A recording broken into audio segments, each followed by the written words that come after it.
இப்பொழுது ஆரம்பிக்கப் போகிறது நாட்டின் மிகப்பெரிய வழக்காடு மன்றம் ரஜத் சர்மாவின் ஆப்கி அதாலத். வணக்கம், ஆப்கி அதாலத்துக்கு உங்களை வரவேற்கிறேன். இன்னைக்கு நாம ஆப்கி அதாலத்ல பார்க்க போறது கிரிக்கெட் உலகத்துல ஒரு மின்னக்கூடிய நட்சத்திரத்தை தான். அவர் மைதானத்துல இறங்கிட்டா உங்களை பயங்கரமா என்டர்டெயின் பண்ணுவாரு. எந்த அளவுக்கு நம்மளை என்டர்டெயின் பண்ணிருக்காருன்னா, T20 ஆகட்டும், கிரிக்கெட் மேட்ச் ஆகட்டும், டெஸ்ட் மேட்ச், இவர் மைதானத்துல இறங்கினா எவ்வளவு பெரிய பவுலர்ஸ் ஆனாலும் சரி, அவங்க அப்படியே மயக்கமாய் நின்னுடுவாங்க. ப்ளீஸ் வெல்கம் டீம் இந்தியாவோட ஓப்பனிங் பேட்ஸ்மேன் ஷிகர் தவன்.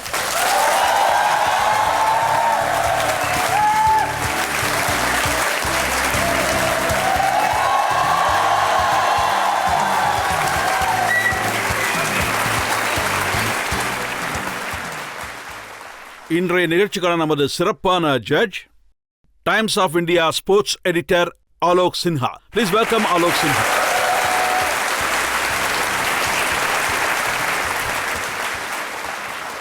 இன்னைக்கு நாம விசாரணையை ஆரம்பிக்கிறதுக்கு முன்னாடி இன்றைய ஜட்ஜ் ஆலோக் சின்ஹா அனுமதி கொடுத்தா நாம் இந்த வழக்கை ஆரம்பிப்போம். வழக்க ஆரம்பிக்கலாம். ஆப்கி அதாலத்துல வழக்க ஆரம்பிப்போம். இன்றைய முதல் குற்றச்சாட்டு ஷிகர் தவன் மீது.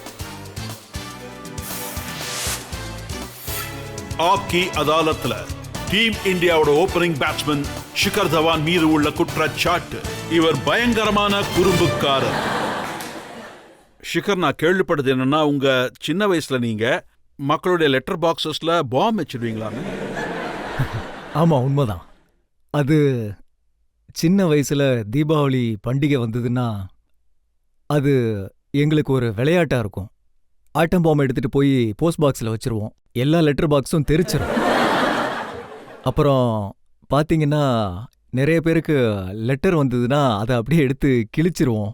அதுக்கப்புறம் அவங்க வீடு தேடி வருவாங்க. பசங்க எங்கே தூக்கி போட்டாங்க, அதை கொஞ்சம் கொடுக்க சொல்லுங்க அப்படின்னு சொல்லுவாங்க. இந்த மாதிரிலாம் நிறைய நடந்திருக்கு. அப்போ அடி உதெல்லாம் விழுந்திருக்குமே? கண்டிப்பாக நிறையவே விழுந்திருக்கு. அப்புறம் அந்த டைமில் எல்லாருக்கும் நிறையவே அடி விழுந்திருக்கும். ஃபுல் டைம் விளையாண்டுட்டு தான் இருப்பேன், கம்மியாக தான் படிப்பேன். அந்த விஷயத்தில் எனக்கு நிறைய அடி விழுந்திருக்கு. நான் கம்மியாக தான் படிப்பேன். உங்க அப்பா எப்பவும் படினே சொல்லுவாரா? ஆமாம், உண்மைதான். எங்கள் அப்பா என்ன நல்லா படிக்கணும்னு தான் சொல்லுவாங்க. பெரிய ஆளாக வரணும்னு நினச்சாரு. ஆனால் எனக்கு படிப்பு மண்டையிலே ஏறாது. விளையாடுறத பற்றி தான் யோசிச்சுட்டு இருப்பேன், படிப்பு எனக்கு ஏறாது. கஷ்டப்பட்டு 2-3 மணி நேரம்லாம் படிப்பேன். அதுக்காக உயிரே கொடுத்தெல்லாம் படிப்பேன். 3 மணி நேரம் படித்ததை 10 நிமிஷத்தில் மறந்துடுவேன். அது எப்படி நடந்ததுன்னு எனக்கு தெரியாது. நான் என்ன கேள்விப்பட்டேன்னா, உங்க மம்மி எப்பாவது வெளியே போனாங்கன்னா உங்களை வீட்டுக்குள்ளே வச்சு பூட்டி விட்டுட்டு போயிடுவாங்களாமே, ஏன்னா நீங்க ரொம்ப குறும்பு பண்ணுவீங்க. ஆமாம், பார்த்தீங்கன்னா அம்மா ஏதாவது ப்ரொவிஷன் வாங்க போனாங்கன்னா, நான் சின்னவனா இருந்தேன், எனக்கு 2 சிஸ்டர்ஸ் இருந்தாங்க. நான் அவங்கள விட சின்னவன். அதனால லாக் பண்ணிட்டு போயிடுவாங்க. ஒரு தடவை என்ன நடந்துச்சுன்னா, என்னோட ஃப்ரெண்ட்ஸ் வந்திருந்தாங்க. மத்தியானம் வா விளையாடலான்னு கூப்பிட. அப்பதான் எனக்கு புது பேட் வந்திருந்தது. அந்த பேட்டை நான் துப்பட்டா எடுத்து அந்த பேட்டை கட்டி நான் அப்படியே கீழே அனுப்பிட்டேன். பேட்டு கீழே போனோன்னு எனக்கும் விளையாடணும்னு ஆசையா இருந்தது. நான் என்னோட சிஸ்டர் கிட்ட சொன்னேன், இந்த துப்பட்டாவை பிடிங்க, நான் கீழே போறேன்னு. அங்கிருந்து பாத்தீங்கன்னா, நான் துப்பட்டாவை பிடிச்சு அப்படியே மெதுவா கீழே போனேன். விளையாட ஆரம்பிச்சிட்டேன். அம்மா பார்த்துட்டாங்க. பார்த்து ஷாக் ஆயிட்டாங்க, எப்படி நீ விளையாட போன? அப்போ அம்மா கத்த ஆரம்பிச்சிட்டாங்க, பப்பு மரியாதை வீட்டுக்கு வான்னாங்க. வீட்டுக்கு போனோன்னு நல்லா அடி விழுந்தது. அம்மா அடிச்சா எனக்கு பெருசா வலிக்காது, ஏன்னா நான் அப்பெல்லாம் ரொம்ப ஸ்ட்ராங் ஆயிட்டேன். அப்பா அடிச்சா எனக்கு வலிக்கும், அம்மா அடிச்சா எனக்கு வலிக்காது.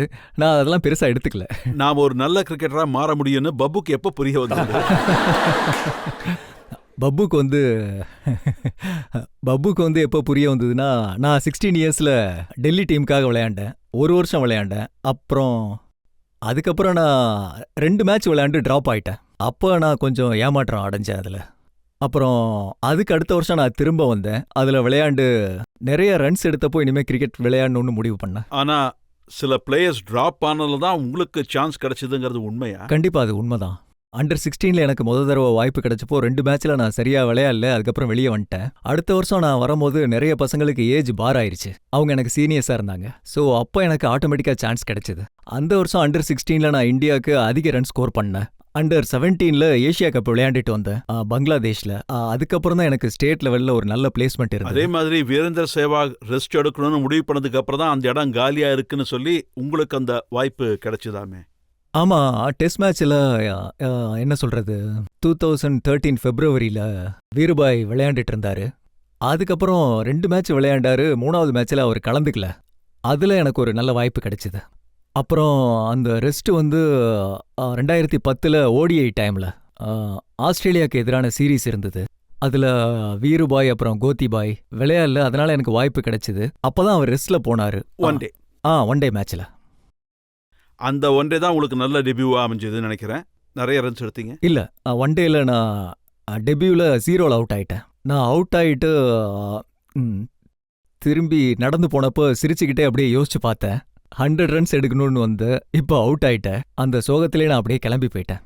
அப்புறம் இந்த சீரீஸ்ல இதுவும் நடந்துச்சு. என்னோட டெபியூ ஃபர்ஸ்ட் மேட்ச்ல அதில் வந்து பார்த்தீங்கன்னா அடுத்த நாள் மேட்ச் இருக்கு. ராத்திரியில புரண்டு புரண்டு படுத்து பார்க்குறேன். இந்தியாவுக்காக விளையாடணுன்றது கனவு. அங்கே போய் சேரவும் செஞ்சுட்டேன். இதெல்லாம் யோசிச்சுக்கிட்டு என்னால் நைட்டு ஃபுல்லாக தூங்கவே முடியல. நைட்டு ஃபுல்லாக தூங்காதனால அடுத்த நாள் டென்ஷன். நைட்டு ஃபுல்லாக தூங்காமல் எப்படி எனர்ஜி கிடைக்கும் அடுத்த நாள்? அப்புறம் எந்திரிச்சு பார்த்தா அடுத்த நாள் நல்ல மழை. மேட்ச் வந்து ஹோல்ட் ஆஃப் ஆயிருச்சு. அப்போ எனக்கு ரொம்ப சந்தோஷம். நான் தூங்கவும் இல்லை, மேட்சும் நடக்கல. அடுத்த மேட்சுக்குள்ளே எனக்கு ஒரு ஸ்லீப்பிங் பில் கொடுத்துருங்க. ஒரு 8 மணி நேரம் தூங்கிட்டு ஸோ நீங்கள் முதல் மேட்ச் விளையாடும் போது உங்களுக்கு குறும்புத்தனம் இல்லை, ஆனால் நர்வஸ்னஸ் அதிகமாகவே இருந்திருக்கு. கண்டிப்பா பயங்கர நெர்வஸ்னஸ் இருந்தது, எக்ஸைட்மெண்ட்டும் இருந்தது. அப்போ குறும்புத்தனத்தை பத்தி யோசிக்க முடியல. இதுதான் என்னோட மைண்ட்ல இருந்தது. ஹார்ட் பீட் ரொம்ப அதிகமா இருந்தது. ஆனால் நல்லா விளையாட ஆரம்பிச்சதும் குறும்புத்தனத்தையும் ஆரம்பிச்சிட்டீங்க. ஆமா, அது உண்மை. அது வந்து அது சோலோட ஒரு பகுதி என்னோட கேரக்டர். நான் ஆரம்பத்துல இருந்தே குறும்பு செய்வேன். அதை மாத்திக்க முடியல. கப்பர் சிங்னு சொல்ல ஆரம்பிச்சிட்டாங்க. ஆமா, உண்மைதான். கிரிக்கெட்ல எல்லாரும் என்ன கப்பர் சிங்னு தான் கூப்பிடுவாங்க. என்ன ஷிக்கர்னு கூப்பிடுறது ரொம்ப கம்மி. கப்பர்னு தான் கூப்பிடுவாங்க. பழகிருச்சு அது.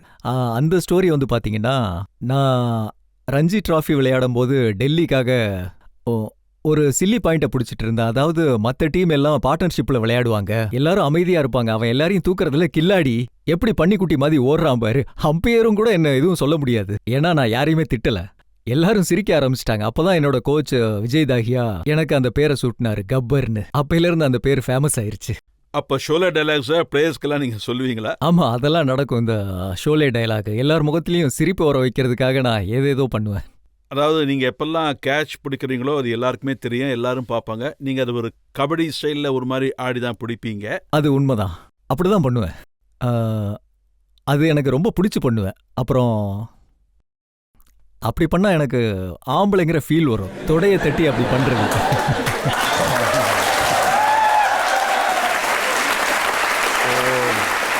சில நேரங்கள்ல அக்ரெஷன் வரும். அக்ரெஷன்ல இருந்து வெளியே வரலாம். யாருக்கும் சிரமம் ஏற்படாது. அடுத்த பிளேயர் வந்து என்ன அவுட் பண்ணும் போது அவங்க அது மாதிரி பண்ணி காமிப்பாங்க.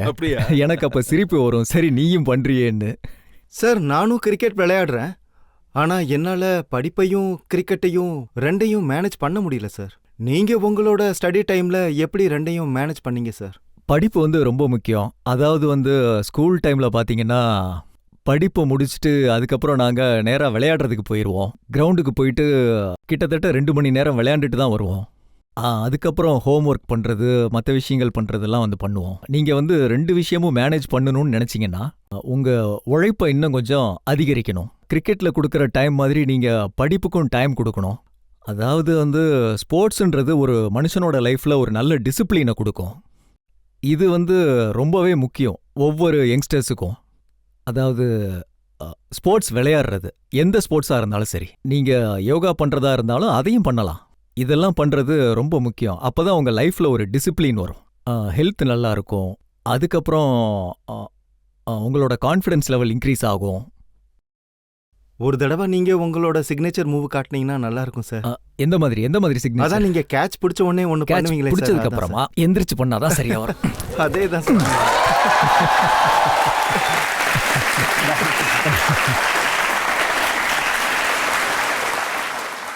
இப்ப நாம ஒரு பிரேக் எடுத்துக்கலாம். பிரேக்குக்கு அப்புறம் நாம திரும்ப வந்து ஷிகர் தவன் மீது உள்ள அடுத்த குற்றச்சாட்டு என்னங்கறத பார்ப்போம். ஹார்திக் பாண்டியாவோட நீங்க ரொம்ப வேடிக்கையா நடந்துக்கிறீங்க. அவரும் சூப்பர் கேரக்டர். அதான் அவரோட. இப்பெல்லாம் ரிஷப் பந்த் விஷயத்துல நிறைய விவாதங்கள் நடக்குது. அவர் உங்க ஃபேவரட் வேற. ஃபேவரட் நீ ஏன் சொல்றேன்னா, போட்டோ எடுக்கும்போது அவர் நேரா ஓடி வந்து உங்க மடியில உட்கார்ந்து. ஆமா, மடியில வந்து உட்காந்துட்டார். நான் ரிசப்ட சொன்ன ஒழுங்கா மரியாதையா எந்திரிச்சிரு, மடியில உட்கார வைக்கிற அளவுக்கு பசங்க மேல அன்பு இல்ல அப்படின்னு சொன்னார்.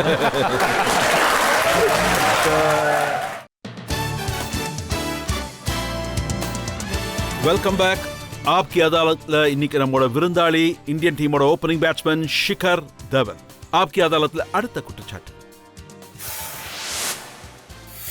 ஆப்கி அதாலத்ல டீம் இந்தியாவோட ஓப்பனிங் பேட்ஸ்மேன் ஷிகர் தவான் மீது உள்ள குற்றச்சாட்டு, இவர் மூட நம்பிக்கையுள்ளவர். ஷிகர், நான் கேள்விப்பட்டது உண்மைதானா? நீங்க இந்தியன் டீமோட ஓப்பனிங் பேட்ஸ்மேன், ஆனாலும் எப்பவும் நீங்க முதல் பால விளையாடுறது இல்ல. ஆமா, உண்மைதான். எப்பவும் நான் முதல் பால் விளையாடுறத அவ்வளோ விரும்ப மாட்டேன். அண்ட் சில நேரங்களில் என்ன மாதிரி சுச்சுவேஷன் வரும்னா, லெஃப்ட் ஆர்ம் பவுலர் வந்துட்டாருன்னா ரோஹித் வந்து உடனே என்கிட்ட சொல்லுவார், நீ ஃபேஸ் பண்ணுன்னு. அப்போ தான் ஃபேஸ் பண்ணுவேன். ஆனால் எனக்கும் ரோஹித்க்கும் ஒரு பேட்டர்ன் செட் ஆயிருக்கு.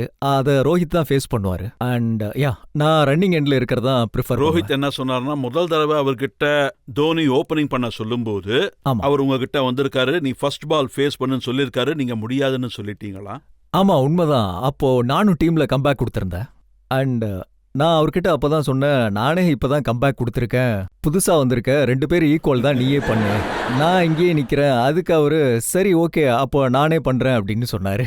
ரோஹித் சொல்லியிருக்காரு இன்னொரு தந்திரமும் இருக்குன்ட்டு. ஆமா, மைதானத்துக்கு வரதுக்கு முன்னாடி, பேட்டிங் இறங்குறதுக்கு முன்னாடி கண்டிப்பா டாய்லெட் போயிட்டு வந்துருவாரு. அது உண்மைதான். அது பேட்டிங் பண்ணும் போது ப்ரெஷர் ஜாஸ்தியா இருக்கும், மென்டல் ப்ரெஷரோட வேற ஒரு ப்ரெஷரும் வந்துடும். அதான் அவர் என்ன சொல்றாருன்னா, முதல் பால் நான் தான் ஃபேஸ் பண்றேன், ஆனாலும் அவருக்கு எப்படி அவ்வளவு சீக்கிரம் ஏன்னா அடுத்த பால் நான் ஃபேஸ் பண்ணும்ல, அதுக்கு தான். நீங்க முதல் பாலை ஃபேஸ் பண்ணாம இருக்கிறதுக்கு பின்னாடி ஏதாவது தந்திரம் இருக்கா? இல்ல, கம்ஃபர்ட் லெவல் விஷயம்தான். ஐ யூஸ் டு சொல்லப்போனா என்கிட்ட சில நேரங்கள் என் கூட பேட்டிங் பண்ண யங்ஸ்டர்ஸ் வந்துடுறாங்க. நான் அவங்க கிட்ட கேட்பேன், உங்களுக்கு என்ன பிடிக்கும்? ஒருவேளை அவங்க நான் ஸ்ட்ரைக்கர் எண்ட்ல நிக்கணும்னு சொன்னா நான் அவங்க கிட்ட சொல்லுவேன். ஏன்னா அது என்னோட கடமை அஸ் எ சீனியர், அவரை கம்ஃபர்ட் ஆக்குறதுல. அதே நானும் ரோஹித் இருந்தோம்னா பிரதர்லிஹுட் வேற இருக்கு, ஸோ நீயே போய் அதை ஃபேஸ் பண்ணுன்னு சொல்லிடுவேன். பிரதர்லிஹுட் விஷயம்னா இந்த அளவுக்கு போகுமா? அவர்கிட்ட எல்லா பொருளையும் கேட்குறீங்க, அவர் ஷூஸை கேட்குறீங்க, அவருடைய கிளவுஸை கேட்குறீங்க. கண்டிப்பா கண்டிப்பா. அப்போ உங்களது எங்க வச்சுட்டு வருவீங்க? நான் வந்து கொஞ்சம் கேர்லெஸ்ஸாக இருப்பேன் இந்த மாதிரி விஷயங்கள்ல. சில நேரங்களில் சாக்ஸ் மறந்துடுவேன், சில நேரங்களில் ட்ரௌசர்ஸ் மறந்துடுவேன். அப்போ நான் பிளேயர்ஸ்ட்டை கேட்டு வாங்குவேன். பிளேயர்ஸ்ட்டை எப்பயுமே எக்ஸ்ட்ரா இருக்கும். இப்படி தான் அது நடந்துட்டு இருக்கு. இவன் ஏதாவது மறந்துட்டு வந்திருப்பான்னு கண்டிப்பாக அவங்களுக்கு தெரியும், இது நடக்கும். ஈவன் ரோஹித்தும் என்னை விட பெரிய மறதிக்காரன், அவனும் கண்டிப்பாக மறந்துட்டு தான் வருவான். உங்களோட அதிகமாக மறந்துடுவார். என்னெல்லாம் மறந்துருப்பாருன்னு நீங்கள் நினச்சி கூட பார்க்க முடியாது சார். சரி, யாராவது கெஸ் பண்ணுங்க ரோஹித் என்னெல்லாம் மறந்துருப்பாருன்னு. சீதன் பாஸ்போர்ட் மறந்துருக்காரு, ஐபேட் மறந்துருக்காரு. இதெல்லாம் ஒரு ஃப்ளைட்லயே மறந்துட்டு வந்துருவாரு. அதுக்கப்புறம் ஃப்ளைட்ல இருந்து திரும்ப கொண்டு வருவாங்க. ஸோ ரோஹித்தும் நாங்க 2 பேரும் ஜாடிக்கு ஏற்ற முடியும்.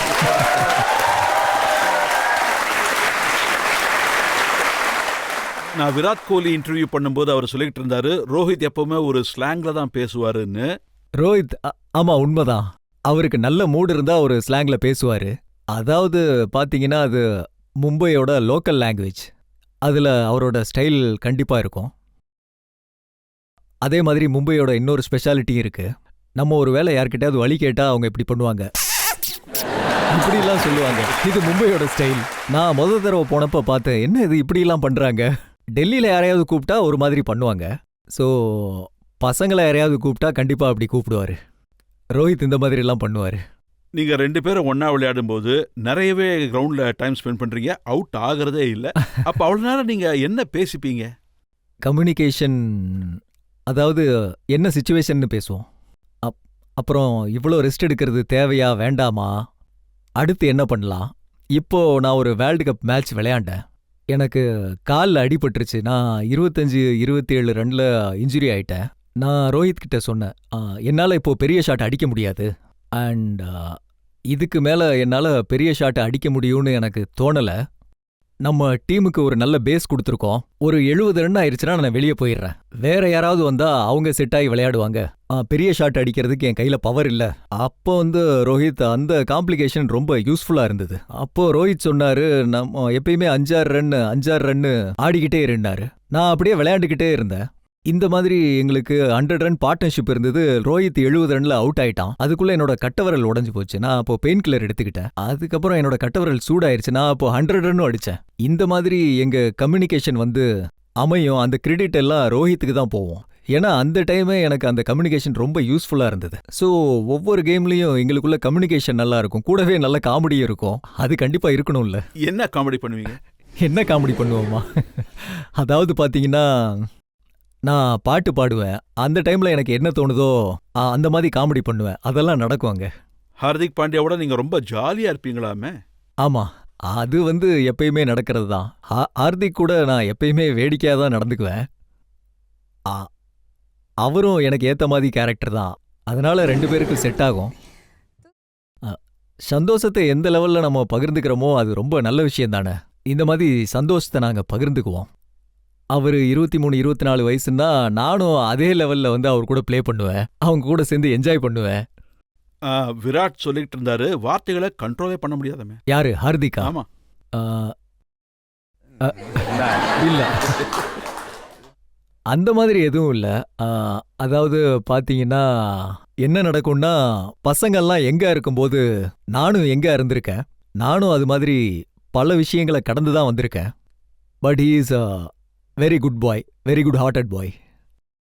அவரு நம்ம கண்ட்ரிக்காக நிறைய கஷ்டப்படுறாரு. I wish him best of luck. அப்புறம் ரிஷப் பந்த் விஷயமா நிறைய விவாதங்கள் நடக்குது. அவர் உங்களுக்கு ஃபேவரட்டா? ரிஷபும் எல்லாருமே எனக்கு ஃபேவரட் தான். ரிஷப் ரொம்ப டேலண்டான பையன். அவருக்கு நிறைய டேலண்ட் இருக்கு. அவரு நம்ம நாட்டுக்காக நிறைய உழைப்பாரு. ஏன் ஃபேவரட்னு சொல்றேன்னா, போட்டோ எடுக்கும்போது அவர் நேரா உங்க மடியில உட்கார்ந்து. ஆமா, மடியில உட்காந்துட்டான். ஆமா, என் மடியில உட்காந்துட்டாரு. நான் சொன்னேன், எந்திரிப்பா, போட்டோ எடுக்கிறாங்க, மடியில உட்காந்துருக்க, இங்க பாருப்பா. மடியில உட்கார வச்சிருக்கிற அளவுக்கு பசங்க மேல எனக்கு அவ்வளவு அன்பு இல்லைன்னு சொன்னேன்.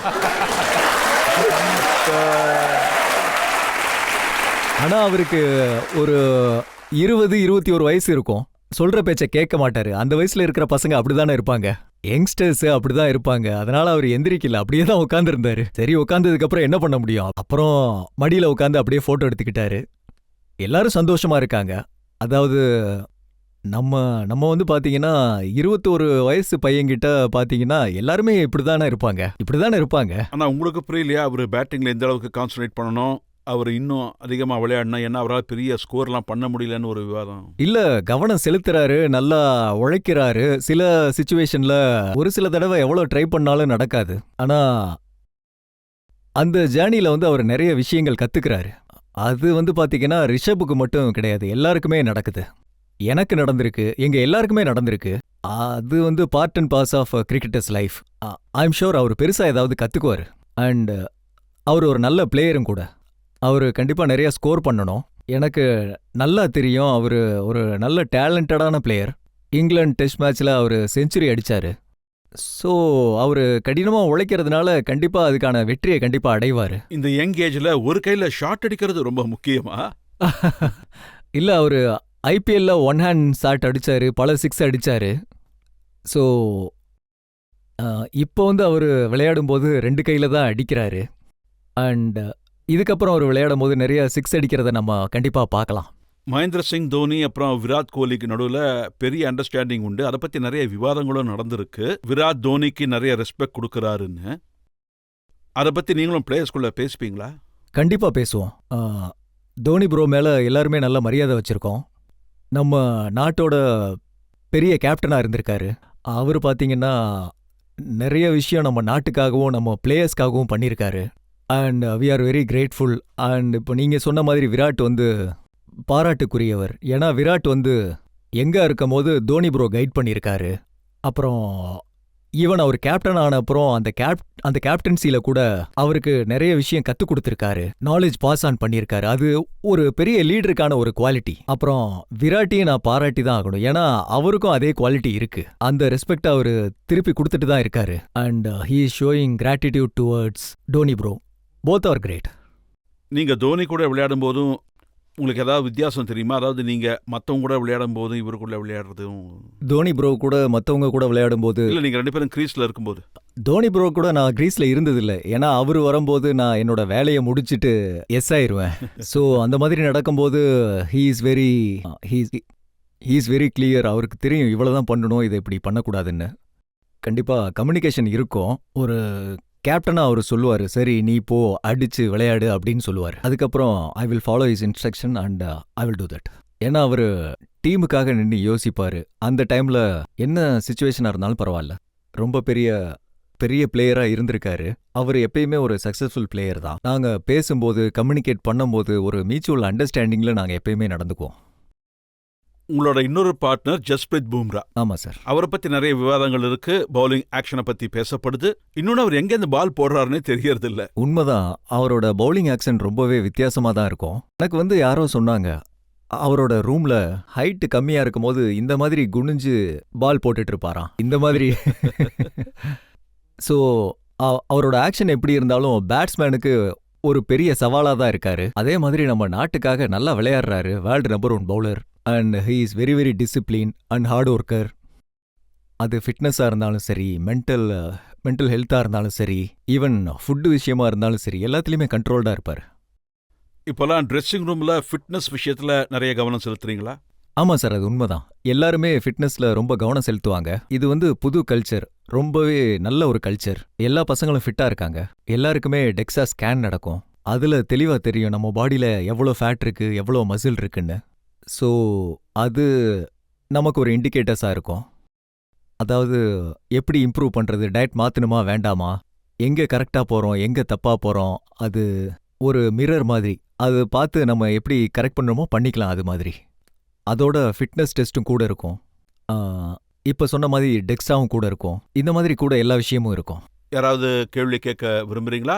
இந்த பக்கம் சார், எல்லாத்துக்கும் ஒரு விஷயம் நல்லா தெரியும். நீங்க 2010 உங்க கரியரை ஸ்டார்ட் பண்ணீங்க. 2013 சாம்பியன் ட்ராஃபி நடந்தப்ப அப்புறம் நீங்க லைன் லைஃப்ல வந்தீங்க.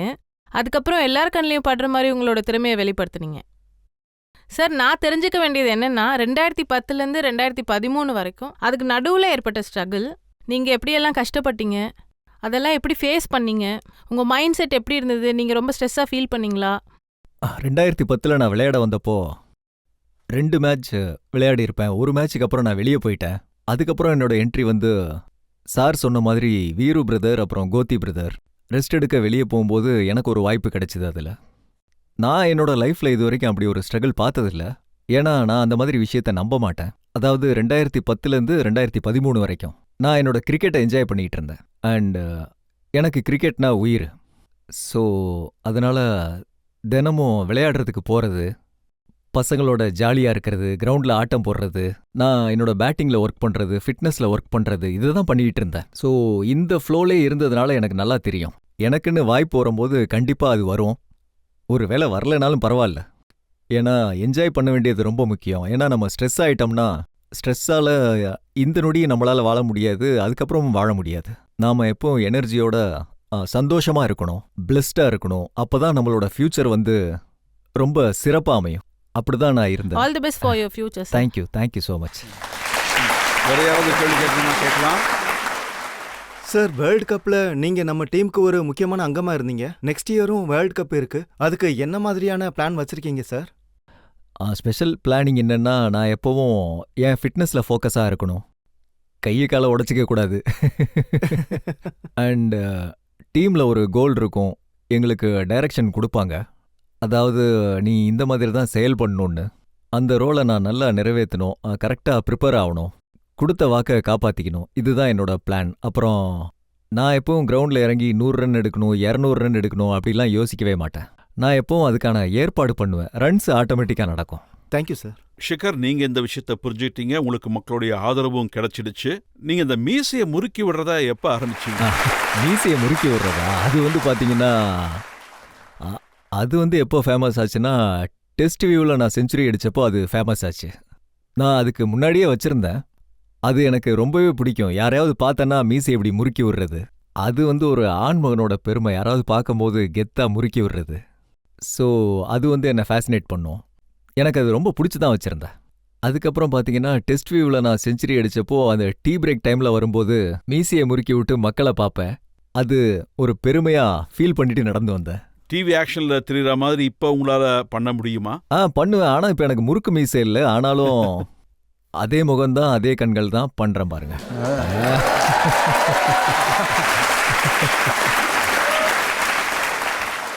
இப்போ ஒரு பிரேக் எடுத்துக்கலாம். பிரேக்குக்கு அப்புறம் ஆப்கி அதாலத்ல ஷிகர் தவன் மீது உள்ள அடுத்த குற்றச்சாட்டு என்னங்கிறத பார்ப்போம்.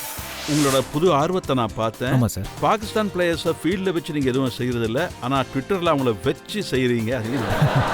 நிச்சயமா நம்ம நாட்டுக்காக ஏதாவது செய்யணும்ல. நம்ம நாட்டில் இன்னொருத்தன் அதிகாரம் பண்ணுனா நல்லாவா இருக்கும்? முதல்ல அவங்க வீட்டை பார்க்கணும், அப்புறம் தான் நம்ம வீட்டுக்கு வரணும். ஏதோ பழமொழி சொல்லுவாங்களே, அவனோட வீடு கண்ணாடியா இருக்கும்போது அவன் மற்றவங்க வீட்டு கண்ணாடியோட.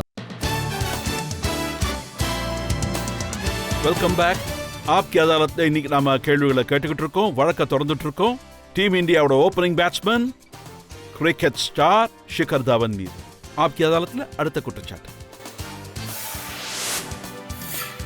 ஆப்கி அதாலத்தில் team India opening batsman Shikhar Dhawan மீது உள்ள குற்றச்சாட்டு. இவர் புதிய புதிய ஹாபீஸை கற்றுக்கொள்கிறார். உங்களோட ஒரு வீடியோ ரொம்பவே வைரலா போய்கிட்டு இருக்கு. ரன்பீர் சிங் உங்களுக்கு டான்ஸ் ஸ்டெப்ஸ் கற்றுக் கொடுக்கிறாரு இந்த கலீபலி பாட்டுக்காக. கரெக்ட்? கலீபலி, ஆமா சார். நான் அதை மக்களுக்கு காட்ட விரும்புகிறேன், நீங்கள் அதில் எப்படி ஸ்டெப்ஸ் போட்டிருக்கீங்கிறதுக்கு. Can we have the video please?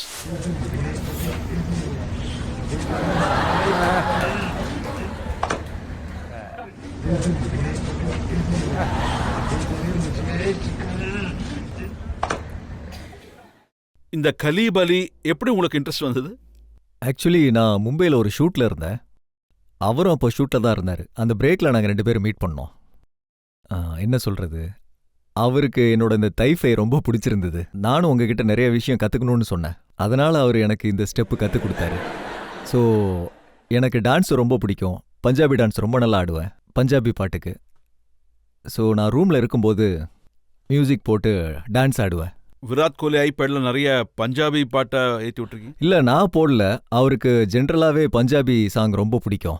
இப்போ டெல்லிக்காரங்களை பார்த்தீங்கன்னா அவங்க பஞ்சாபி பேக்ரவுண்ட்லேருந்து வந்திருந்தாங்கன்னா கண்டிப்பாக அது அவங்களுக்கு பிடிக்கும். அண்ட் விராட்டுக்கும் பஞ்சாபி சாங்னா ரொம்ப பிடிக்கும், பஞ்சாபி டான்ஸ் பிடிக்கும். வாய்ப்பு கிடைக்கும் போது அவர் பண்ணுவார். அப்போ ட்ரெஸ்ஸிங் ரூமில் பஞ்சாபி பாட்டு தான் அதிகமாக ஓடுமா? ஆமாம், ஹிந்தியும் ஓடும், பஞ்சாபியும் ஓடும், நிறையவே போகும். அப்போ டான்ஸையும் ஷிகர் தவன் தான் ஓப்பன் பண்ணுவாரா? ஆமாம், நான் டான்ஸ் ஆடுவேன். கொஞ்சம் கூட கூச்சப்பட மாட்டேன். எங்கே வேணாலும் இறங்கி ஆடுவேன். அப்படின்னா இங்கேயும் டான்ஸ் பண்ணிடுறீங்களா? இங்கே பண்ணி காட்டணுமா?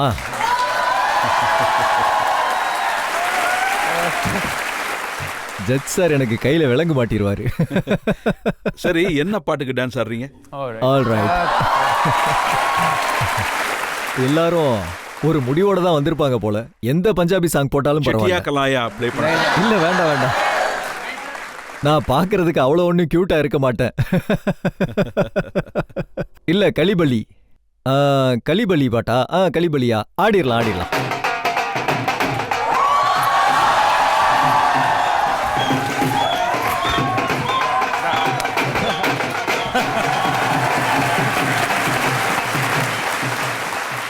ரஜத் சார், உங்க ஷோல நான் தான் ஃபர்ஸ்ட் டைம் டான்ஸ் ஆடி இருப்பேன்னு நினைக்கிறேன். நீங்க தான் முதல் நபர் சாட்சி கூண்டில் நின்று முதல் முறையா டான்ஸ் ஆடி இருக்கீங்க. நன்றி.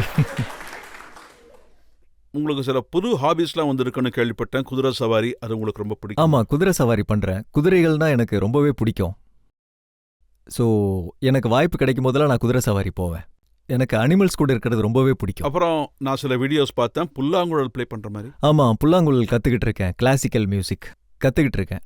அது பெருசா இருந்தாலும் சின்னதா இருந்தாலும் கத்துக்குவேன் நல்லாவே. நீங்க எப்படி வாசிப்பீங்கன்னு இங்க வாசிச்சு காட்டாம எங்களுக்கு எப்படி தெரியும்? அப்போ வாசிச்சிருவோம். Can we have the flute?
அதாவது சார், நான் எங்க போனாலும் என்னோட ஃப்ளூட் எப்பவும் என் கூட தான் இருக்கும். எப்பவுமே. நான் என்ன சொல்ல விரும்புறேன்னா, நீங்க ஒரு வகையில நல்லா படிச்சாலும் உங்களோட ஹாபீஸ், உங்களுக்கு பிடிச்ச விஷயத்த நல்லா பண்ணுங்க. எல்லாரும் வேலை பார்க்கணும். வேலையும் ரொம்ப முக்கியம்தான். அதே மாதிரி நமக்கு பிடிச்ச விஷயங்களை செய்யறதும் ரொம்பவே முக்கியமான விஷயம். அதுல ரொம்ப சந்தோஷம் இருக்கும். அதுல வந்து பாத்தீங்கன்னா உங்களுக்கு அமைதி கிடைக்கும் மனசுக்கு. உங்களோட இன்னொரு ஹாபி பத்தி நான் கேள்விப்பட்டேன். கவிதைலாம் எழுதுவீங்களாமே? ஆமா, கவிதைகள் ரொம்ப பிடிக்கும். ஆனா வந்து ஆ, ஆ, சொந்தமா எழுதுறதில்ல. ஆனா ஒருவேளை அந்த கவிதைகளை கேட்டா அதை மனசார ஃபீல் பண்ணி அந்த கவிதையை நான் என்ஜாய் பண்ணுவேன். ஃப்ளூட்டு வாசி காட்டிட்டீங்க, அதே மாதிரி ஒரு கவிதையும் சொல்லிடுங்க. அது ஒன்று உங்களுக்கு 2 கவிதைகள் சொல்றேன். இது டாக்டர் ராகத் டண்டூரியோட கவிதை. இங்க நிறைய யங்ஸ்டர்ஸ் இருக்காங்க. முக்கியமான அவரோட ஒரு கவிதையோட வரி என்னன்னா, जवानियों में जवानी को जो धूल करते हैं, जवानियों में जवानियों में जवानी को जो धूल करते हैं, जो लोग भूल नहीं करते वो भूल करते हैं. அடுத்து இன்னொருத்தரோட கவிதை என்னன்னா, கவிதை வந்து முனாவர் ராணாவோட சார்து. அவரும் மிகப்பெரிய கவிஞர். அவரோட கவிதை என்னன்னா, हम सायादार पेड़ ज़माने के काम आए, हम सायादार पेड़ ज़माने के काम आए, जब सूखने लगे तो जलाने के काम आए.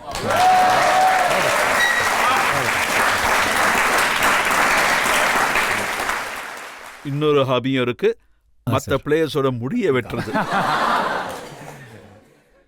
உண்மைதான் சார். அதாவது பாத்தீங்கன்னா 4-5 வருஷத்துக்கு அப்புறம் கிரிக்கெட் முடிஞ்சு போச்சுன்னா வேற வேலை ஏதாவது பார்த்துக்கணும்ல.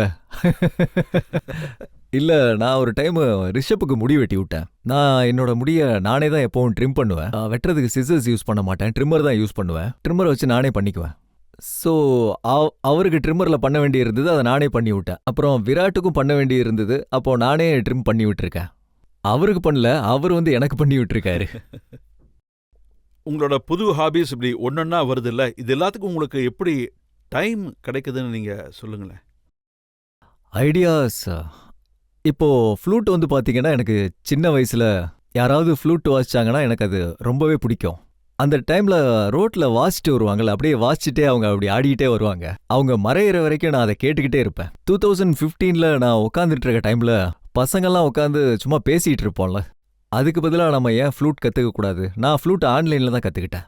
என் குருநாதரை 2-3 டைம் தான் பார்த்துருக்கேன் லைஃப்பில். ஆனால் ஃப்ளூட் நான் ஆன்லைனில் தான் கற்றுக்கிட்டேன். அதே மாதிரி தான் நான் எனக்கு எப்பெல்லாம் குதிரையை பார்க்குறனோ அப்போ குதிரை ஓட்டணும்னு ஆசை வரும். சின்ன வயசில் வைஷ்ணவ தேவி போயிட்டுருப்போம். அங்கே வந்து குதிரை ஓட்டுறது எனக்கு ரொம்பவே பிடிக்கும். கொஞ்சம் கொஞ்சமாக அந்த ஹாபியும் ஸ்டார்ட் ஆச்சு. அதுக்கப்புறம் காலப்போக்கில் கவிதைகளும் ஸ்டார்ட் ஆச்சு. இந்த மாதிரி தான் சார். உங்களோட புது ஆர்வத்தை நான் பார்த்தேன். சொல்லுங்கள் சார். பாகிஸ்தான் பிளேயர்ஸை ஃபீல்டில் வச்சு நீங்கள் எதுவும் செய்கிறது இல்லை, ஆனால் ட்விட்டரில் அவங்கள வச்சு செய்கிறீங்க, அதையும் நான் பார்த்தேன். கண்டிப்பா. அதாவது ஷாயித் அஃப்ரிடி அவரோட அந்த ட்வீட்டை பற்றி தானே இப்போ பேசுகிறீங்க. கண்டிப்பா நம்ம நாட்டை பற்றி யாராவது ஏதாவது சொன்னா பார்த்துட்டு சும்மா இருக்க மாட்டோம்ல, நெஞ்ச நிமித்திட்டு நம்ம எல்லாரும் நிப்போம்ல. நமக்கு தெரியும், நம்மளோட பிரைம் மினிஸ்டருக்கு தெரியும் நம்ம நாட்டை எப்படி நடத்தணும்னு, இந்த அரசாங்கத்தை. அதில் எந்த மாற்றமும் இல்லை. ஸோ வெளியால் வந்து நமக்கு அட்வைஸ் பண்ணணும்னு எந்த அவசியமுமே இல்லை. முதல்ல அவங்க வீட்டை பார்க்கணும், அப்புறம் தான் மற்றவங்கள்ட்ட வரணும். ஏதோ சொல்லுவாங்களே, ஏதோ பழமொழி சொல்லுவாங்களே, அவனோட வீடு கண்ணாடியாக இருக்கும்போது அவன் மற்றவங்க வீட்டு கண்ணாடியை உடைப்பானா. ஷாஹித் அஃப்ரிதிக்கு நீங்கள் எந்த கவிதையும் சொல்லலையா? இல்லை, அந்த டைமில் எனக்கு கவிதைகள்லாம் பெருசாக ஞாபகம் இல்லை. இதுக்கப்புறம் எனக்கு தோணுச்சுன்னா கண்டிப்பாக நான் எழுதுவேன் சார். மோடிஜியும் உங்களை பாராட்டியிருக்காரு. அவருடைய ட்வீட் அவர் என்ன சொல்லியிருந்தாருன்னா, மோசமான பந்துகளை நீங்கள் எப்படி மைதானத்திலிருந்து வெளியேற்றுறீங்களோ, எதிரிகளுக்கு நாங்கள் அதே போல் பதிலடி கொடுப்போம். கண்டிப்பா. அண்ட் நான் ரொம்ப கொடுத்து வச்சோன்னு தான் சொல்லணும். நம்மளோட பிரதமர் சார் வந்து என்னோட ட்வீட்டுக்கு அவர் பதில் ட்வீட் பண்ணியிருந்தாரு. எனக்கு உண்மையிலேயே அது ரொம்ப பெருமைக்குரிய விஷயம். இப்போ சமீபத்தில் புல்வாங்கிற இடத்துல நடந்த ஒரு விஷயம். அந்த அட்டாக்ல நிறைய பேர் இறந்துட்டாங்க. அதாவது நம்ம எல்லாரும் as a Indians for sure நம்ம எல்லாரும் அவங்க குடும்பத்தை நினைச்சு ரொம்பவே வருத்தப்பட்டிருக்கோம். அதே மாதிரி அவங்க குறுகிய டைம்ல பதில் சொல்லியிருக்காங்க. அது ரொம்பவே பெருமைக்குரிய ஒரு விஷயம். அதை ப்ரௌட் மூமெண்ட்னு தான் சொல்லணும். And I salute them for doing that. அதாவது we are there, as simple as that. நீங்க ரொம்ப நல்லா சொன்னீங்க. நாம எந்த அளவுக்கு இந்த நாட்டில் பாதுகாப்பை உணர முடியுதுன்னு. இப்போ ஒரு பிரேக் எடுத்துப்போம். பிரேக்குக்கு அப்புறம் ஆப்கி அதாலத்தில் ஷிகர் தவன் மீது உள்ள அடுத்த குற்றச்சாட்டு என்னங்கிறத பார்ப்போம். இந்த பாக்ஸர் ஒய்ஃபை நீங்க எப்படி தேடி கண்டுபிடிச்சீங்க? பாக்ஸர் ஒய்ஃபு ரொம்ப கஷ்டப்பட்டு தேடினேன். அப்போ ரொமான்ஸ் போது ரொம்ப கஷ்டப்பட்டுருப்பீங்களே. உங்களுக்கு இங்கிலீஷ் வராது, அவங்களுக்கு ஹிந்தி வீக்கு. உண்மைதான் சார். அவங்க பஞ்சாபி பேச மாட்டாங்க, நான் இங்கிலீஷ் ஒழுங்கா பேச மாட்டேன்.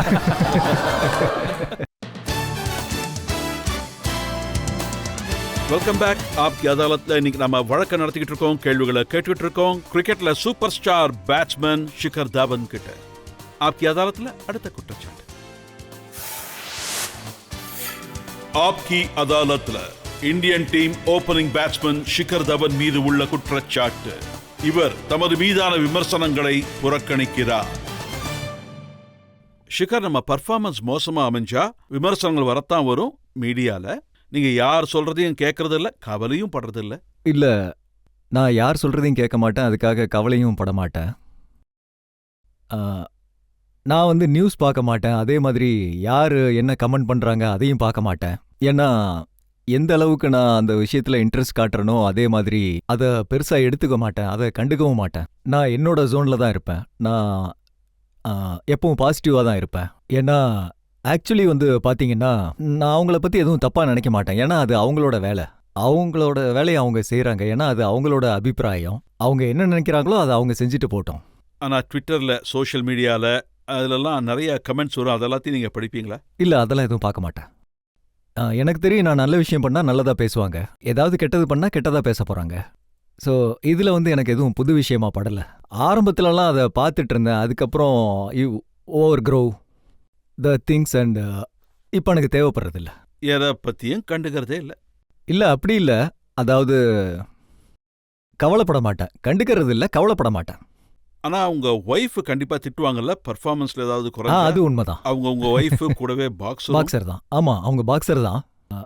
நான் வந்து அவங்க மேல ரொம்ப எக்ஸ்ட்ரா கேர் எடுத்துக்குவேன். ஏன்னா அவங்க வந்து ஆரம்பத்தில் எனக்கு ஞாபகம் இருக்கு. ஏன்னா அவங்க ஃபர்ஸ்ட் டைம் ஐபிஎலுக்கு வந்தப்போ, இது 7 வருஷத்துக்கு முன்னாடி நடந்த விஷயம். அப்போ நான் மேட்ச் விளையாண்டுட்டு இருந்தேன், சீக்கிரமா அவுட் ஆயிட்டேன். நான் ஹக் பண்றேன்னு சொல்றப்போ அவங்க தள்ளி விட்டாங்க, கோவப்பட்டாங்க. அதுக்கு நான் கேட்டேன், என்னாச்சுன்னு, என்ன ஷாட் விளையாண்ட, what shot did you played அப்படின்னு கேட்டாங்க. என்ன நீ என் கோச் கூட இப்படி கோவப்பட மாட்டார், நீ இப்படி கோவப்படுற? அப்பதான் நான் சொன்னேன், என்ன இவ்வளவு ப்ரெஷரான சிச்சுவேஷனா இருக்கு, கிரவுண்ட்லயும் அப்படிதான் இருக்கு, யாராவது ஒருத்தர் ரிலாக்ஸ் பண்ணி தானே ஆகணும். அதுக்கப்புறம் அவங்க கொஞ்சம் கொஞ்சமா புரிஞ்சுக்கிட்டாங்க எனக்கு சப்போர்ட் தேவைப்படுதுன்னு. நீங்க உங்க பாக்ஸர் ஒய்ஃபை எப்படி கண்டுபிடிச்சீங்க? பாக்ஸர் ஒய்ஃப் ரொம்ப கஷ்டப்பட்டு தேடினேன். ஃபேஸ்புக்கில் தான் அவங்கள சந்தித்தேன். அப்புறம் இன்டர்நெட்லலாம் நான் லவ் ஏற்படும்னு நம்பவே இல்லை. லவ் ஆயிடுச்சு. அதுக்கப்புறம் கல்யாணம் பண்ணிக்கணும்னு எண்ணம் வந்துருச்சு. அப்புறம் கல்யாணமும் பண்ணிக்கிட்டோம். அப்படி. அப்போ ரொமான்ஸ் பண்ணும்போது ரொம்ப கஷ்டப்பட்டிருப்பீங்கல்ல. உங்களுக்கு இங்கிலீஷ் வராது, அவங்க ஹிந்தி வீக்கு. உண்மைதான் சார், அவங்க பஞ்சாபி பேச மாட்டாங்க, நான் இங்கிலீஷ் பேச மாட்டேன்.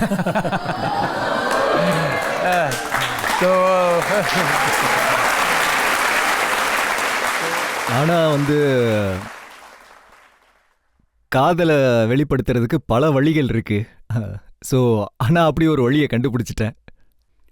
அவங்களுக்காக நீங்க ஏதாவது கவிதை சொல்லியிருக்கீங்களா? அவங்களுக்கு வந்து நான் கவிதை பெரிய லெட்டர் எழுதினேன். லெட்டர் காலெல்லாம் போயிருச்சு. அதனால மெயில் மூலமா ஒரு பெரிய அதுல பெருசா ரொமான்டிக் லைன்ஸ்ல எழுதியிருந்தேன்.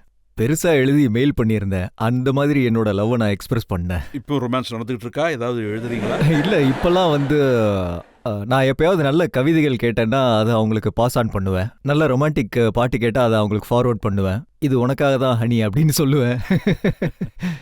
சரி, இப்போ ஆடியன்ஸ் கேள்வி கேட்கலாம். சார், எங்க எல்லாத்துக்கும் தெரியும் லாஸ்ட் வேர்ல்ட் கப்ல உங்களுக்கு இன்ஜுரி ஏற்பட்டது. சார், அந்த சிச்சுவேஷனை நீங்க ஓவர் கம் பண்ணது, அப்புறம் அந்த திடீர்னு அந்த டூரை விட்டது, நீங்க என்ன ஃபீல் பண்றீங்க சார்? அது நடந்தப்போ அஃப்கோர்ஸ் வருத்தமாக தான் இருந்தது. But I am emotionally very very strong. அதாவது பார்த்தீங்கன்னா எந்த ஒரு விஷயமும் என்னை உடனே டவுன் ஆக்கிறதும் இல்லை அதிகமாக சந்தோஷத்தை கொடுக்கறதும் இல்லை. That's why I am very balanced. ஆனா அது எனக்கு ரொம்ப வருத்தமா தான் இருந்தது. பட் எகைன் நடந்து முடிஞ்சதை யாராலையும் மாத்த முடியாது இல்லையா? ஃபீல்டுனா காயங்கள் ஏற்பட தான் செய்யும். ஆனா கையில அது 8ஆவதோ 9ஆவதோ ஃப்ராக்சர் அது. அப்படி நடந்ததுக்கு அப்புறம் திரும்பி எப்படி போகணும்னு எனக்கு தெரியும். அப்புறம் நான் திரும்பி வந்துட்டேன். ஆனா அங்க ஒரு விதத்தில் எனக்கு சந்தோஷம். அங்க இருந்த வரைக்கும் என்னோட டீமுக்காக நான் நல்லபடியா விளையாண்டு கொடுத்தேன், சப்போர்ட்டும் பண்ணேன். அதுல எந்த மாற்றமும் இல்ல. Thank you sir. தேங்க்யூ. தோனி மத்தவங்க மைண்டை ஈஸியா படிச்சிடுவாரு. ஆமா, அது உண்மைதான். அது ஒரு பெரிய லீடருக்கான குவாலிட்டி. அவருக்கு எல்லாமே தெரியும் கிரிக்கெட்ல. எந்த பிளேயரை எந்த கேம்ல சேர்க்கணும், எந்த பிளேயருக்கு என்ன திறமை இருக்கு, அந்த பிளேயருக்கு எவ்வளவு சப்போர்ட் தேவை, இந்த மாதிரி ஒவ்வொரு பிளேயரையும் தயார் பண்றதுக்கு அவருக்கு நல்லாவே தெரியும். சாம்பியன் பிளேயரை எப்படி உருவாக்கணும்னு அவருக்கு நல்லாவே தெரியும். நீங்களே பார்த்திருப்பீங்க தோனி ப்ரோ, அதாவது கேப்டனா இருந்தப்போ அந்த டீம் எப்படி ஜெயிச்சாங்க, அப்போ அந்த பசங்க எப்படி விளையாண்டாங்க. அவர் ஒரு அருமையான ஃபினிஷர். ஆனா கடைசி வரைக்கும் அந்த பதற்றத்தை அவர் தக்க வைக்கிறத அப்படியே மக்கள் பாக்குறாங்க. கரெக்ட் தான் சார். நினைச்சா 2 ஓவருக்கு முன்னாடியே ஜெயிக்க முடியும். ஆனா எதுக்கு லாஸ்ட் ஓவர் வரைக்கும் இழுக்கிறாரு? அதோட சஸ்பென்ஸ் கடைசி வரைக்கும் இருந்தாதான் அதோட எக்ஸைட்மெண்ட் நல்லா இருக்கும். அது மட்டும் இல்லாம அவருக்கு தன் மேல முழு நம்பிக்கை இருக்கு. அண்ட் ஒரு மிகப்பெரிய குவாலிட்டி என்னன்னா, அவரோட நெர்வ்ஸை எப்பவும் கண்ட்ரோல்ல வச்சிருப்பாரு. கடைசி வரைக்கும் கொண்டு போவாரு. என்ன பண்ணணும்னு அவருக்கு நல்லா தெரியும். It's a big thing. இதுல எந்த ஆச்சரியமும் இல்ல. தோனி மாதிரி ஒரு பிளேயர், அவர் ரொம்ப ஸ்பெஷல் பிளேயர், மிகப்பெரிய பிளேயர். அவர் கூட விளையாட உங்களுக்கு சான்ஸ் கிடைச்சதே பெரிய நிச்சயமா விஷயம் தான். நிச்சயமா. இப்ப யாராவது இன்னொரு கேள்வி கேட்கலாம்? சார் நீங்க வெஜிடேரியனா மாறிட்டதா நான் படிச்சேன். எதுக்காக சார் நீங்க வெஜிடேரியனா மாறிட்டீங்க? அதுவா, தேங்க்யூ. நான் வெஜிடேரியனா மாறி 1 வருஷம் ஆகுது. அது ஐ பிலீவ் இன் எனர்ஜி. நான் சிவானி அக்கா அப்புறம் பிரம்மகுமாரிஸ் இவங்க 2 பேரையும் தொடர்ந்து ஃபாலோ பண்ணிக்கிட்டு இருக்கேன். ஈவன் சத்குரு அவரையும் நான் ஃபாலோ பண்றேன். எனக்கு நான்வெஜ்ஜோட எனர்ஜி நெகட்டிவ்னு தெரிய ஆரம்பிச்சப்போ அந்த சமயத்துல அந்த எனர்ஜி வேண்டான்னு நான் டிசைட் பண்ணினேன். ஸோ அந்த மாதிரி எனர்ஜி வேண்டாம், அந்த மாதிரி சாப்பாடை சாப்பிடக்கூடாதுன்னு நான் டிசைட் பண்ணினேன். ஸோ அதாவது நம்ம எப்படி உணவு சாப்பிட்றோமோ நம்மளோட எனர்ஜி அந்த மாதிரி தான் இருக்கும். ஸோ சாப்பிட்ற விஷயங்களை என்னென்னு தெரிஞ்சு நான் பாசிட்டிவ் எனர்ஜியாக சாப்பிட்றேன். இதுதான் நான்வெஜ் சாப்பிடாததுக்கான ரீசன். Okay, thank you sir. இங்க இருக்கிற நிறைய யங்ஸ்டர்ஸ் நீங்க சொல்றது எல்லாத்தையும் கேட்டுக்கிட்டு இருக்காங்க. இவங்களுக்கு நீங்க ஃபிட்னஸை பத்தி சொல்லணும்னா என்ன சொல்லுவீங்க? ஃபிட்னஸ் விஷயத்தில் நான் யங்ஸ்டர்ஸுக்கு சொல்ல விரும்புறது என்னென்னா, முதலாவது பார்த்தீங்கன்னா எல்லாமே அட்வான்ஸ் டெக்னாலஜியாக மாறிடுச்சு. அதை யூஸ் பண்ணுறது நல்ல விஷயந்தான். ஆனால் அதுக்கு நம்ம அடிக்ட் ஆகிடக்கூடாது. அது இல்லாமல் இருக்க முடியாதுன்னு நம்ம யோசிக்கக்கூடாது. ஃபோன்லேயே 8 மணி நேரம் 10 மணி நேரம். இன்னொரு விஷயம், நிறைய பேருக்கு நிறைய விஷயங்கள் பிடிச்சிருக்கலாம். பேட்மிண்டன் பிடிக்கும், ஓடுறது பிடிக்கும், நடக்கிறது, இல்லைனா யோகா பண்ணுறது, கிரிக்கெட் விளையாடுறது, ஏதோ ஒரு ஸ்போர்ட். அதுக்காக 1 hour 1/2 hour ஸ்பெண்ட் பண்ணுங்க. நீங்க ஜிம்முக்கு தான் போய் பண்ணணும்னு அவசியமே இல்லை. உங்களுக்கு பிடிச்சதை பண்ணுங்க. ஒரு குரூப் ஃபார்ம் பண்ணுங்க. வாட்ஸ்அப்ல நிறைய குரூப் இருக்கு. விளையாடுறதுக்கு ஒரு குரூப் ஃபார்ம் பண்ணுங்க. வாங்க நம்ம ஈவினிங் விளையாடலாம், காலைல விளையாடலாம். எல்லாரும் காலையில ஒரே டைம்ல எந்திரிச்சு விளையாடுறது, இந்த மாதிரி ஃபாலோ பண்ணீங்கன்னா அது டெய்லி ஒரு பழக்கமா மாறிடும். அது முடிச்சுட்டு அதுக்கப்புறம் நீங்க என்ன பண்ணுமோ அதை பண்ணலாம். என்னோட அட்வைஸ் இதுதான். அப்புறம் कलंदर संगे मरमर के मकानों में नहीं मिलता. कलंदर संगे मरमर के मकानों में नहीं मिलता. मैं असली घी हूँ, बनियों के दुकानों में नहीं मिलता.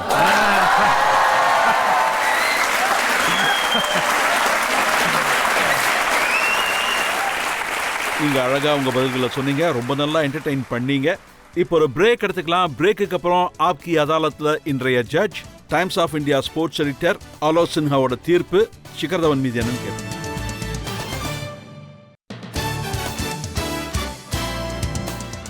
Welcome back.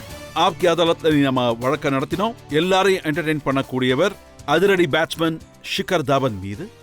இப்போ ஆப்கி அதாலத்ல இன்றைய ஜட்ஜ், டைம்ஸ் ஆஃப் இந்தியாவோட ஸ்போர்ட்ஸ் எடிட்டர் ஆலோக் சின்ஹாவோட தீர்ப்பு என்னங்கிறத கேட்போம். ஷிகர், நீங்க கிரிக்கெட் பாஷையில சொல்லணும்னா நீங்க கேட்ட கேள்விக்கெல்லாம் ஸ்ட்ரைட்டாவே பேட்டிங்கால பதில் சொன்னீங்க. நீங்க கவர் டிரைவ்ஸ் பண்ணீங்க, ஃபிளிப் பண்ணீங்க, கட்ஸ் பண்ணீங்க. கேட்க ரொம்ப சுவாரஸ்யமா இருந்தது. தேங்க்யூ. நிறைய வார்த்தைகள் என் நினைவுக்கு வந்துச்சு. Straight, simple, brutally honest, frank. நீங்க கிரிக்கெட் மைதானத்துல ரொம்ப சிம்பிளான மைண்டோட விளையாடுற மாதிரி நீங்க ரியல் லைஃப்லயும் இருக்கீங்க. அதே மாதிரி தான் உங்களோட எல்லா கேள்விகளுக்கும் பதில் கொடுத்தீங்க. உங்க ஃபேன்ஸோட இன்டராக்ட் பண்ணீங்க. என்ன கேட்டா உங்களோட தனிச்செயலா நீங்க சிகரத்தை தொடணும், இன்னும் நிறைய இடங்களுக்கு போகணும், எல்லாரையும் மகிழ்விக்கணும். Thank you. Thank you. Thank you. Thank you. Shikhar Dhawan இதே பாணியில எப்பவும் விளையாடுவாருன்னு நாங்க நம்புறோம். மக்களை மகிழ்விப்பாரு, நாட்டுக்கு பெருமை சேர்ப்பாரு. இன்றைய வழக்கை இதோட முடிச்சுக்கலாம். அடுத்த முறை நான் உங்களை சந்திக்கிறேன் இன்னொரு புது விருந்தாளியோட. அதுவரை எனது அன்பான வணக்கங்கள்.